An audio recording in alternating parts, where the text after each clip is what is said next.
સ્વાગત છે। રીચડી તળાવમાં નાહવા પડેલા 3 માસૂમ બાળકોના ડૂબી જવાથી કરુણ મોત નીપજ્યા।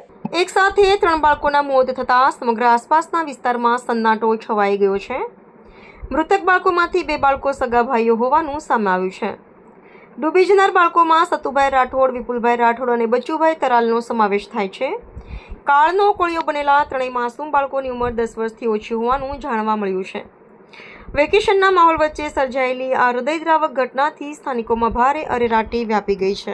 આજ રોજ પાંછા ગ્રુપ ગ્રામ પંચાયતના રીંછડી ગામે જે રીંછડીના અંદર તળાવ આવેલ છે, એ તળાવના અંદર 3 બાળકો નાહવા માટે ગયેલ છે અને અમને ગામ લોકોના જણાવ્યા અનુસાર 4 ને 10 સ્થળ સ્થિતિ ઉપર આવ્યા ત્યારે 3 બાળકોનું મૃત્યુ પામેલ હતું, જે 3 પણ લાશો સ્થળ સ્થિતિની બહાર નીકાળેલ છે। બાળકોની ઉંમર કેટલી છે? બાળકોની ઉંમર અંદાજિત શક્તુભાઈની ઉંમર 7 વર્ષ છે, વિપુલભાઈની ઉંમર 10 વર્ષ છે અને બચુભાઈની ઉંમર 8 વર્ષ છે।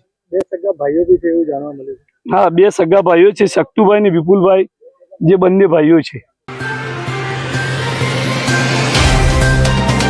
तो व्हाट्सएप, ट्विटर, फेसबुक, इंस्टा जहाँ भी आपका अकाउंट है, इसे शेयर बटन के द्वारा वहाँ पर शेयर करें।